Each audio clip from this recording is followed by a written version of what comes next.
tentang gerakan di lapangan soal membuka akses pangan, tentang FOI, apa itu FOI, begitu? Apa aja deh pokoknya yang ditanya. Apa aja? Oke, nanti kita akan bahas.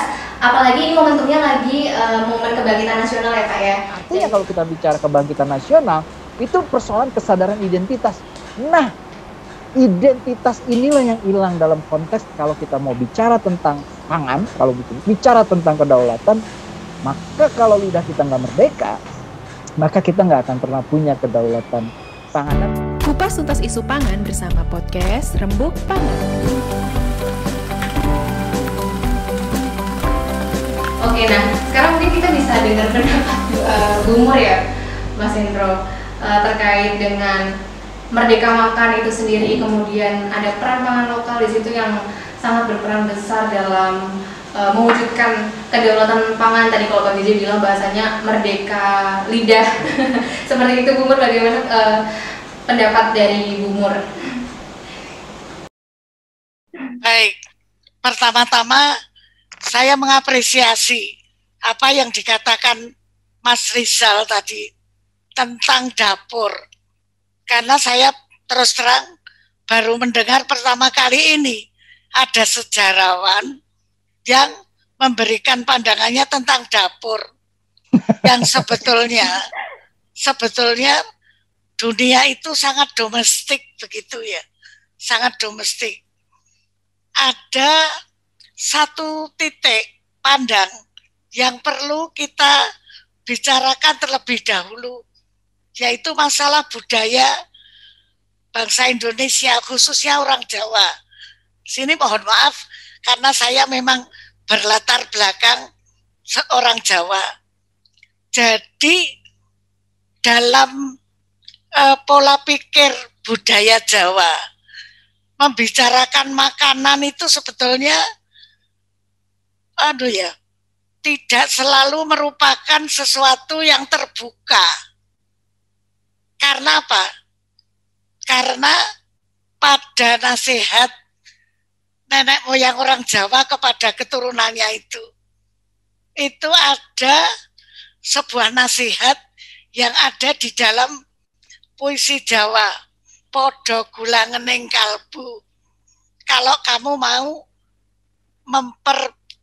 berpikir untuk menjaga supaya hatimu tetap bersih dan baik, podo gula ngening kalbu mringsa smito amrih lantip.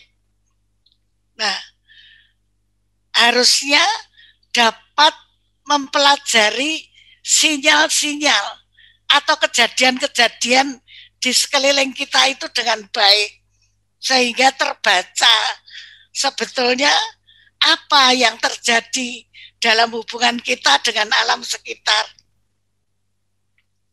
Terus lanjutannya, ojo pijer mangan nindro. Jangan selalu berpikir untuk makan enak dan tidur melulu tanpa upaya. Terus lanjutannya, kaprawiran dan KSD. Yang harus dipikirkan adalah sikap perwira. Bukan karena saya istri prajurit ya, tetapi keperwiraan haruslah menjadi budaya pikir bangsa kita. Lalu kata yang terakhir, itu cegah hendar lan guling. Nah itu. Jadi jangan terlalu banyak memikirkan soal makan dan tidur gitu. Tapi harus memikirkan bagaimana ke depan sikap yang terbaik untuk menghadapi kondisi alam dan lingkungan kita. Karena ini merupakan sebuah kosmos ya, yang menurut orang Jawa itu kan ada dua, ada mikro dan ada makrokosmos, seperti itu. Nah, karena itu saya dan mungkin beberapa teman tidak heran kalau dalam Dewan Kebudayaan yang ada di seluruh Indonesia ini tidak pernah ada ahli pangan masuk di dalamnya. Karena mereka menganggap kata halusnya masalah makanan itu masalah domestik ya. Jadi tidak perlu dibuka. Tetapi kata-kata sesungguhnya itu mengatakan, ngapain sih bicara tentang makan? Nah, lalu kemudian saya tertarik tadi atas membangun kesadaran. Nah, setelah orang itu cukup berliterasi, lalu menyadari budaya yang sedang terjadi dalam lingkungannya, karena budaya itu selalu bergerak dan berubah mengikuti perkembangan. Lalu dia itu harus menyadari bahwa ternyata makan itu merupakan suatu peristiwa dalam hidup yang tidak mungkin ditinggalkan. Jadi sesungguhnya makan itu adalah sebuah kegiatan terpenting yang tidak pernah dan tidak akan ditinggalkan selama manusia itu hidup. Nah, ini kan sudah sebuah perubahan yang dilandasi dengan kesadaran. Jadi, era berikutnya setelah nenek moyang kita yang memberi nasihat dengan puisi tadi, itu lalu manusia menyadari bahwa, oh, ternyata makan itu sangat penting. Karena berkembang lagi sebuah filosofi orang Jawa lagi. Apa definisinya sehat? Nah, definisinya sehat itu bagi orang Jawa, mangan enak, lan turu kepenak. Jadi kalau makan terasa lezat, dan kalau tidur nyenyak, itu artinya sehat bagi orang Jawa zaman pertengahan seperti itu. Jadi dia sudah mulai memikirkan bahwa kesehatan itu memang dibutuhkan, dan itu pertama kali dibangun oleh apa yang masuk ke dalam tubuhnya.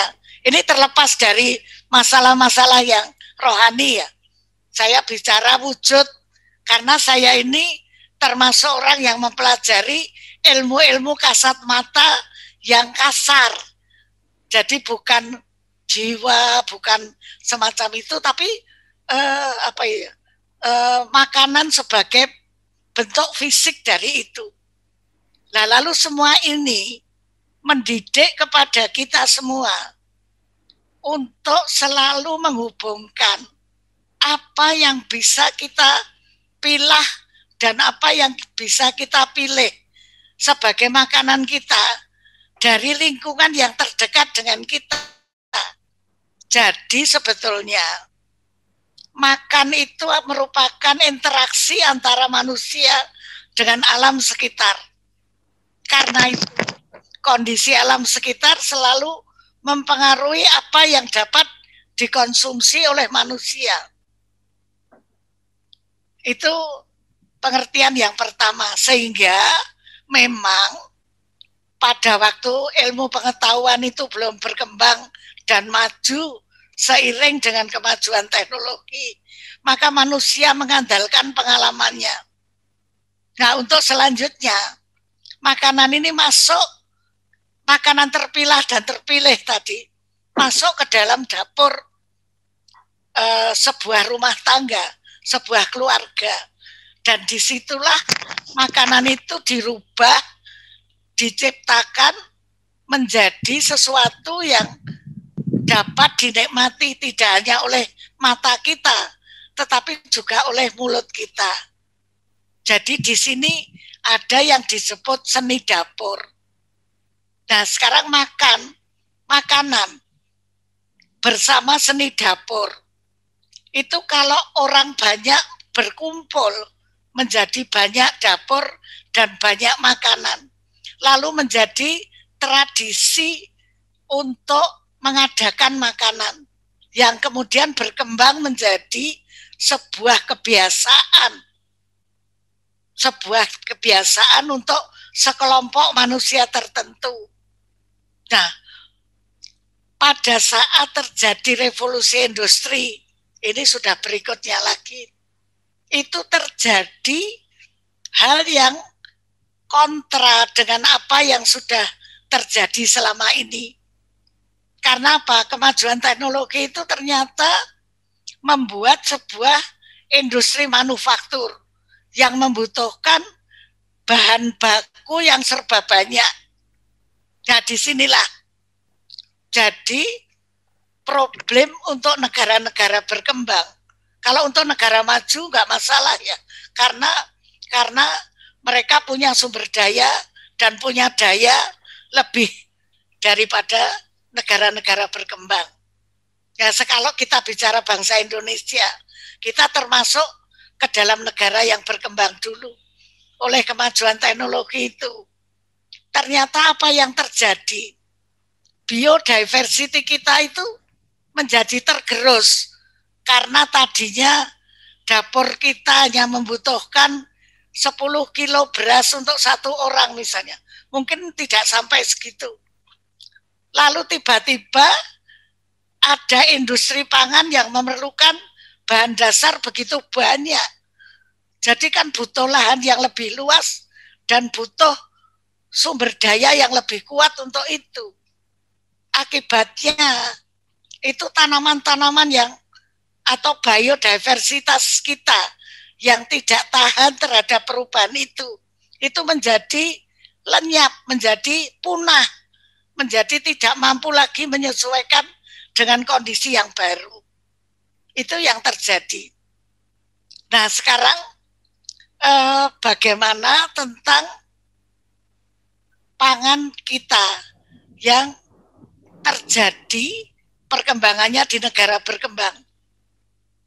Kalau di negara-negara maju, itu lalu mereka mencari pasar untuk industrinya. Nah, di negara-negara berkembang, ini ada dua hal yang terjadi.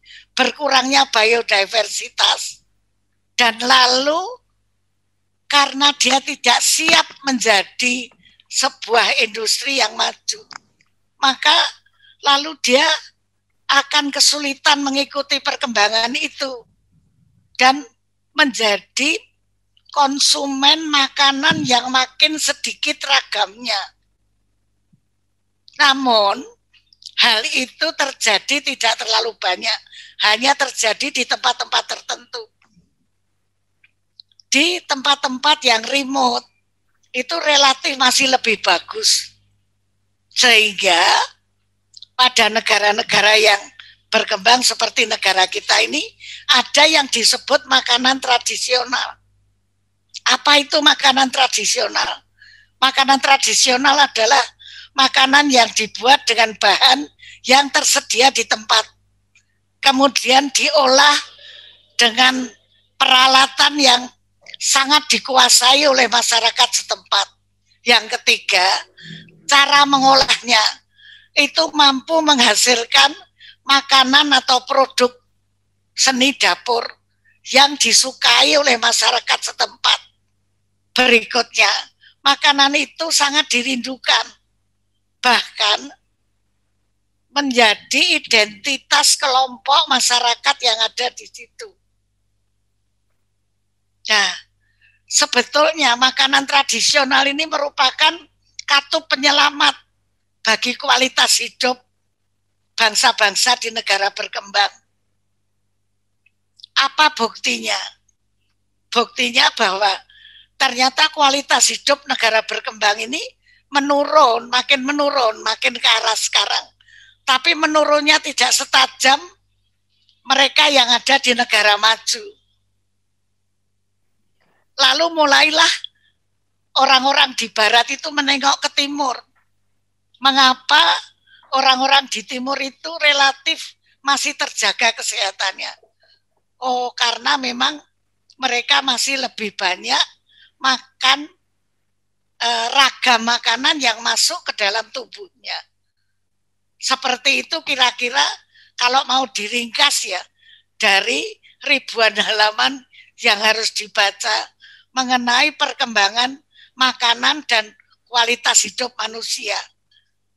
Itu sebabnya di UNO, United Nations University, dikembangkan tata cara makan Asia, Asian HFTA, Health Food Tradition of Asia, itu menjadi mata pelajaran pokok di United Nations University, karena mereka melihat bahwa ragam biodiversitas yang kerusakannya lebih landai dibandingkan dengan di dunia barat, maka kualitas hidup orang-orang di belahan dunia timur masih bagus.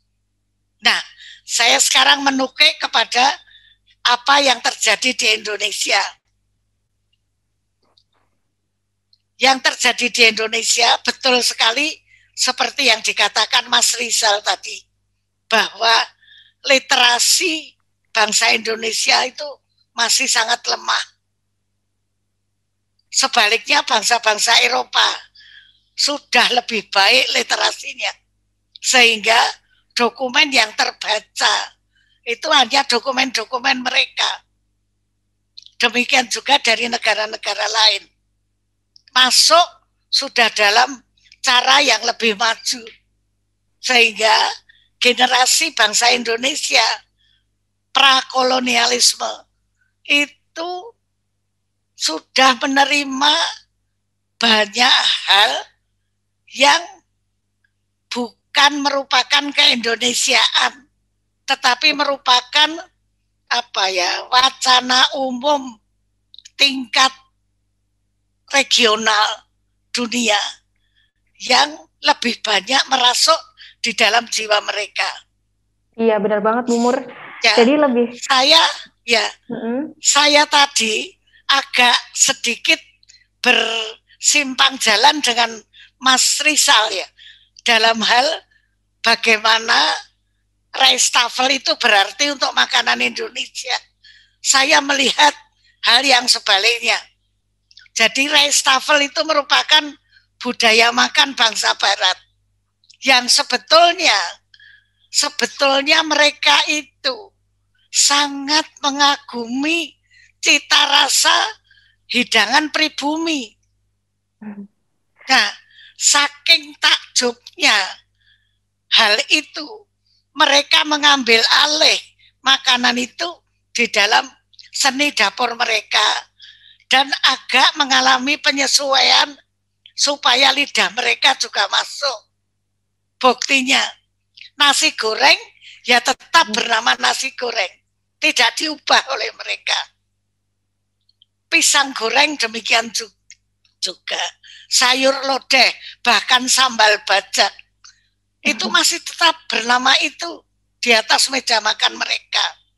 Dan untuk menghormati itu semua, kita bisa melihat bukti bahwa makanan-makanan kita itu dihidangkan dengan tata cara yang mewah agar supaya mereka itu terpuaskan, selain akan rasanya juga mengungkapkan sebetulnya betapa mereka itu sangat menghargai makanan Indonesia. Buktinya kalau mau ada rice tafel, mereka pakai suit dan pakai gaun panjang yang merupakan busana resmi.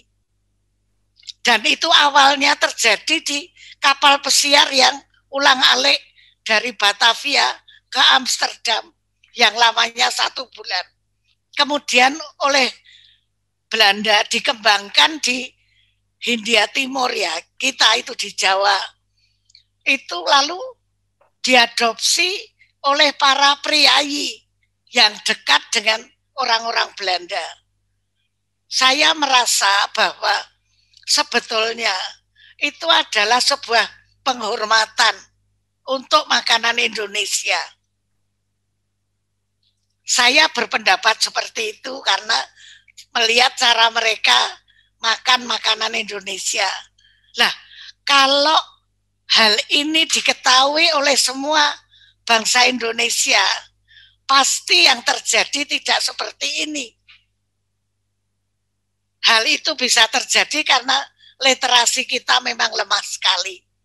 Jadi itu yang menurut pendapat saya yang bisa dikemukakan mengapa makanan tradisional yang menjadi label dari makanan Indonesia itu menjadi tidak bermartabat di mata anak bangsanya sendiri. Nah, saya lalu mengatakan ini harus diolah menjadi satu antara akses dan martabat. Jadi ini saya pandang menjadi dua kata kunci untuk lebih memberi kesadaran kepada bangsa Indonesia bahwa kita itu dimanjakan oleh Yang Maha Kuasa, hidup di tanah air yang subur, makmur, kemudian tersedia bahan pangan segar setiap saat. Ini adalah luxury yang tidak dimiliki oleh negara-negara, oleh bangsa-bangsa yang tidak hidup di negara atau di daerah tropis. Mereka terpaksa harus mengawetkan makanan dan sebagainya. Sementara kita ini sudah lengkap, setiap buka mata kita punya matahari, setiap buka mata pasar tradisional selalu penuh dengan bahan segar. Tapi karena itu kita miliki setiap hari menjadi sesuatu yang tidak istimewa. Nah, jadi langkah pertama adalah menyadari sebagai bangsa Indonesia hidup di negeri Jamrut Katulistiwa. Itu mempunyai sumber daya yang sangat istimewa. Kita punya ikan setiap saat tanpa memelihara, tinggal mengambil dari lautan di sekeliling pulau kita. Kita punya biodiversity yang sangat kaya, nomor 2 di tingkat dunia. Nah, kalau itu tidak kita sadari, harus kita pertahankan. Ya namanya lalu tidak berdaulat itu tadi. Bahkan yang dilakukan adalah makan dan memahami, menyukai dan merasa bangga makanan-makanan dari luar Indonesia. Ini yang repot sekali. Dan ini yang kita alami sekarang. Karena itu, saya mengatakan, marilah kita memahami makanan Indonesia.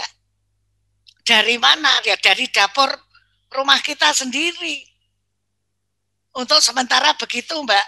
Kalau saya melihat makanan Indonesia dari pandangan seorang Jawa yang kepalanya berisi pengetahuan kasar dan pengetahuan kasat mata tentang makanan Indonesia. Demikian. Terima kasih banyak Bu Mur, luar biasa. Aku jadi banyak belajar banyak banget dari Bu Mur tentang makanan lokal, bahwa memang ternyata yang diadopsi menjadi makanan barat gitu ya Bu Mur, ternyata itu justru memang berasal dari Indonesia gitu, dan seharusnya sebagai generasi bangsa itu kita harusnya lebih bangga karena makanan-makanan lokal ini tuh sebenarnya punya martabat yang lebih baik gitu. Dan yang jadi tugas sekarang adalah bagaimana caranya supaya generasi bangsa itu menyadari bahwa pangan lokal yang ada di negara kita ini tuh justru dibanggakan juga di luar sana gitu. Jadi seharusnya kita lebih bangga lagi karena kita yang punya kan gitu ya Bu Mur. Nah, menurut Bang JJ gimana nih Bang JJ, ada tanggapan mungkin? Saya pikir saya tidak banyak berbeda pandangan dengan Mur ya. Saya pikir memang perhatian besar kita harus diberikan pada apa yang dikatakan oleh Bu Mur tadi, yang menjadi jantung dari politik pangan yang bisa membuktikan kekuatan akses kita terhadap sumber pangan kita, dan otomatis artinya kalau itu sukses artinya kita punya kedaulatan pangan. Artinya yang harus kita rayakan di Hari Kebangkitan Nasional itu adalah bukan hanya itu peristiwa kebangkitan politik ya, tapi yang harus kita pahami itu adalah proses kebangkitan kebudayaan gitu, karena nation itu produk kebudayaan. Jadi pada awal abad ke-20 sampai tahun 28 yang berdiri itu nation, nanti state-nya menyusul pada tahun 45. Jadi nation yang pernah ada ini membentuk diri dan mengimajinasikan nation yang baru yang namanya Indonesia, dan kemudian jadi state, dan pemerintahnya itu dibentuk untuk Nah, tujuan-tujuan dari apa yang dibayangkan ketika mereka menjadi nation. Dan salah satunya menurut saya adalah kalau kita bicara tentang kebangkitan nasional ya, artinya itu adalah kebangkitan kebudayaan, kebangkitan identitas. Dan kalau kita bicara salah satu simbol dari sebuah bangsa itu punya kedaulatan dan punya identitas, itu adalah berkepribadian dalam kebudayaan. Apa kebudayaan kita yang paling besar dan paling privat dan paling mencerminkan ruang personal kita sebagai Indonesia?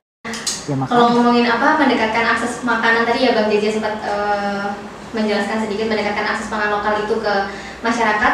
Kebetulan nih FOI juga sedang mengkampanyekan di dapur ngebul itu gimana caranya supaya masyarakat kita tuh lebih dekat lagi dengan pangan lokal seperti itu ya Mas Hendro.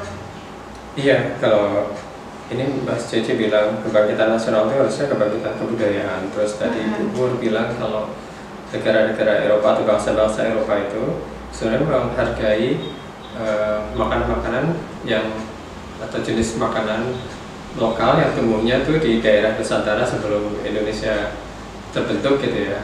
Kalau nggak salah Bung Hatta dulu ya, Bung Hatta, kemudian Tan Malaka, keduanya kira-kira tahun 20-an ya Mas Cece ya, itu yang mulai menyebut negeri yang namanya Indonesia gitu. Nah, tapi sayangnya kekayaan wilayah yang diduduki oleh bangsa-bangsa berkulit coklat seperti kita ini, lepas dari sebelumnya migrasinya bagaimana, ada kulit hitam kemudian kulit coklat gitu ya, kaya, tanahnya kaya, lautnya kaya, kemudian itu yang mendatangkan bangsa dari ribuan kilometer jauhnya di Eropa kemudian datang ke sini, kemudian justru membuat kita sebagai rumpun bangsa yang jadi kecil, jadi rendah statusnya gitu, sebagai bangsa yang dijajah.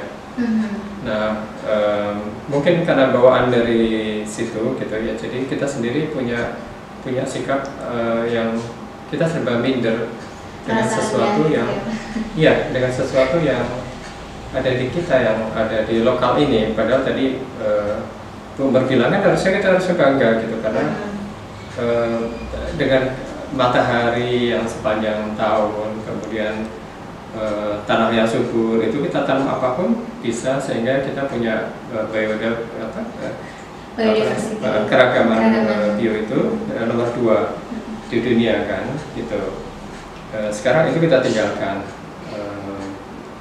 kemudian menjadi sebuah seragam, dan kemudian sekarang seragamisasi itu kembali terjadi dengan serbuan kuliner-kuliner dari luar gitu, dan kita merasa bangga dengan itu. Sebenarnya nggak ada yang salah ya, karena pangan itu adalah produk akulturasi gitu. Tapi begini, kita nggak boleh terputus antara manusia dengan tanahnya dan apa yang tumbuh di tanah itu, karena bangsa-bangsa yang hidup di negeri ini kan datang ke sini memang karena supaya bisa cukup makan gitu. Artinya makanan atau kuliner yang datang dari luar itu bisa kita domestifikasi juga gitu, kita kasih pengaruh dengan panganan lokal yang ada di sini.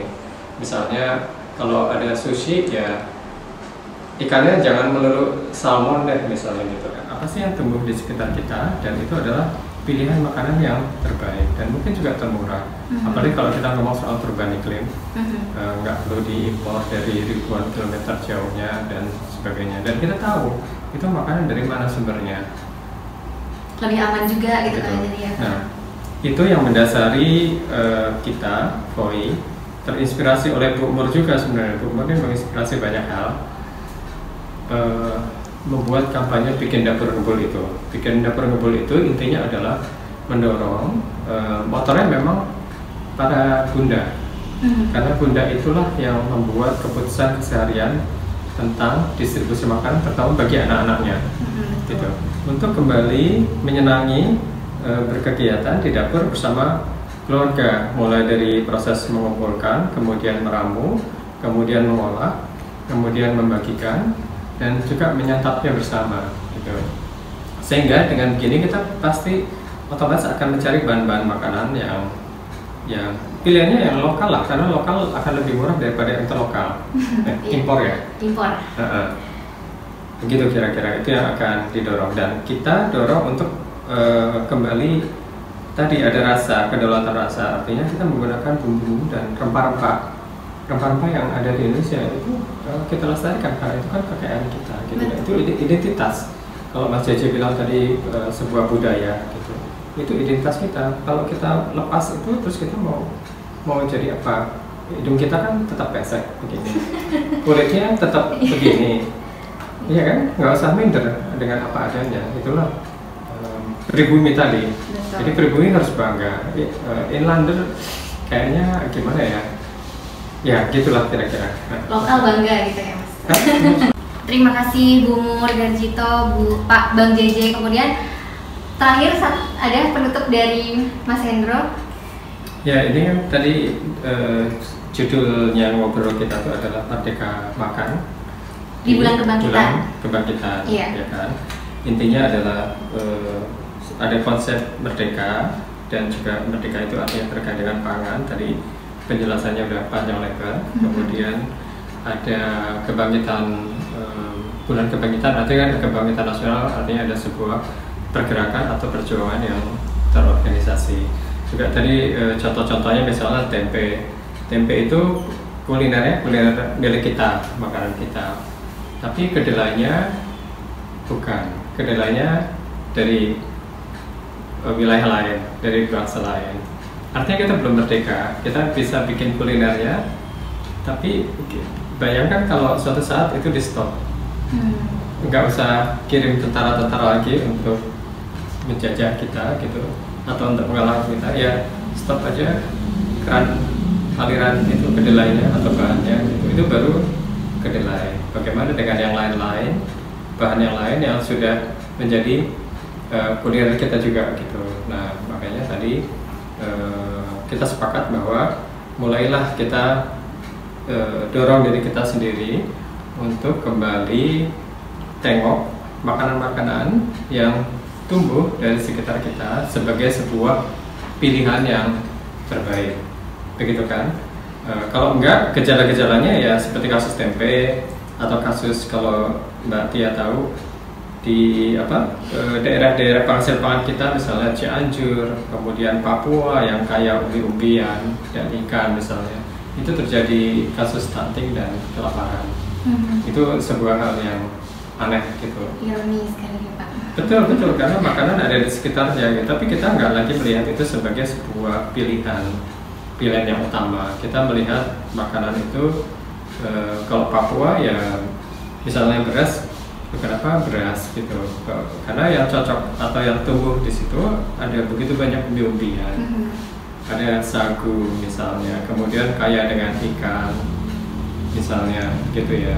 Ini kita coba lihat dari kacamata dari ujung barat sampai ujung timur Indonesia gitu, itu kondisinya seperti itu gitu. Dan kalau kita lihat juga justru di daerah lumbung pangan itu terjadi kelaparan dan kurang gizi, artinya memang kita tidak merdeka secara harafiah gitu. Nah untuk mencapai merdeka yang 100% itu, lepas dari itu digagas oleh Tan Malaka atau siapapun, dan mereka semua pendahulu kita gitu ya, kita harus hargai. Ya sudah, nanti kita sama-sama bilang ke diri kita untuk mulailah makanan lokal itu sebagai satu bahan yang terbaik. Kulinernya nanti mau kuliner Amerika, ada hamburger, ada segala macam, nggak apa-apa, tapi bahannya bahan lokal itu juga bisa. Dan yang penting lagi adalah kita lagi kampanye untuk kita kembali ke dapur, budaya dapur keluarga. Judulnya adalah Bikin Dapur Ngebul. Terima kasih Bu Mur Garjito, Pak Bang JJ. Kemudian terakhir ada penutup dari Mas Hendro. Ya ini kan tadi judulnya ngobrol kita itu adalah Merdeka Makan di bulan kebangkitan. Kebangkitan, iya. Ya kan. Intinya adalah ada konsep merdeka dan juga merdeka itu artinya terkait dengan pangan. Tadi penjelasannya udah panjang lebar. Ada kebangkitan, bulan kebangkitan artinya kan kebangkitan nasional, artinya ada sebuah pergerakan atau perjuangan yang terorganisasi. Juga tadi contoh-contohnya misalnya tempe itu kuliner milik kita, makanan kita, tapi kedelainya bukan, kedelainya dari wilayah lain, dari bangsa lain. Artinya kita belum merdeka, kita bisa bikin kulinernya, tapi bayangkan kalau suatu saat itu di stop, nggak usah kirim tentara-tentara lagi untuk menjajah kita gitu, atau untuk mengalahkan kita, ya stop aja keran aliran itu kedelainya atau bahannya gitu, itu baru kedelai. Bagaimana dengan yang lain-lain, bahan yang lain yang sudah menjadi kuliner kita juga gitu. Nah makanya tadi kita sepakat bahwa mulailah kita dorong diri kita sendiri untuk kembali tengok makanan-makanan yang tumbuh dari sekitar kita sebagai sebuah pilihan yang terbaik, begitu kan? Kalau enggak, gejala-gejalanya ya seperti kasus tempe atau kasus kalau Mbak Tia tahu di daerah-daerah penghasil pangan kita, misalnya Cianjur, kemudian Papua yang kaya umbi-umbian dan ikan misalnya, itu terjadi kasus stunting dan kelaparan. Itu sebuah hal yang aneh gitu. Ironis sekali Pak. Betul, karena makanan ada di sekitarnya, tapi kita nggak lagi melihat itu sebagai sebuah pilihan yang utama. Kita melihat makanan itu kalau Papua ya misalnya beras, kenapa beras gitu? Karena yang cocok atau yang tumbuh di situ ada begitu banyak umbi-umbian. Ada sagu misalnya, kemudian kaya dengan ikan misalnya gitu ya. Ini kita coba lihat dari kacamata dari ujung barat sampai ujung timur Indonesia gitu. Itu kondisinya seperti itu gitu. Dan kalau kita lihat juga justru di daerah lumbung pangan itu terjadi kelaparan dan kurang gizi, artinya memang kita tidak merdeka secara harafiah gitu. Nah untuk mencapai merdeka yang 100% itu, lepas dari itu digagas oleh Tan Malaka atau siapapun, dan mereka semua pendahulu kita gitu ya, kita harus hargai. Ya sudah, nanti kita sama-sama bilang ke diri kita untuk mulailah makanan lokal itu sebagai satu bahan yang terbaik. Kulinernya nanti mau kuliner Amerika, ada hamburger, ada segala macam, nggak apa-apa, tapi bahannya bahan lokal itu juga bisa. Dan yang penting lagi adalah kita lagi kampanye untuk kita kembali ke dapur, budaya dapur keluarga. Judulnya adalah Bikin Dapur Ngebul. Ya udah, nanti kita sama-sama ikut prosesnya yang fun, gitu di kampanye itu. Gitu. Tadi ngobrol-ngobrol kita bareng Bu Mur, ada bareng Bang JJ Rizal, sama Mas Hendro. Terima kasih banyak sudah bersedia meluangkan waktu buat ngobrol-ngobrol bareng di momen kebangkitan nasional ini. Monggo Bu Mur atau Bang JJ apabila ada hal yang mau disampaikan lagi buat sahabat-sahabat FOI di luar sana. Iya, jadi saudara-saudaraku semua, marilah kita menaruh perhatian yang lebih besar pada makanan yang masuk ke dalam tubuh kita. Saya selalu mengatakan kepada mahasiswa saya, the way you love yourself is through your food, what you eat. Nah itu, jadi sebelum kamu bisa cinta kepada tanah air, lebih dahulu cintailah dirimu melalui makanan yang masuk ke dalam tubuhmu. Jadi jangan asplok ya, asal ngemplok, tetapi harus dipikirkan apa yang saya butuhkan, apa yang tubuhku menginginkan, itu yang boleh masuk ke dalam tubuh saya. Dan apa itu adalah makanan yang berada di sekitar lingkungan hidup kita. Terima kasih. Terima kasih Bu Mur. Bang JJ silakan, masih ada sepertinya yang mau disampaikan.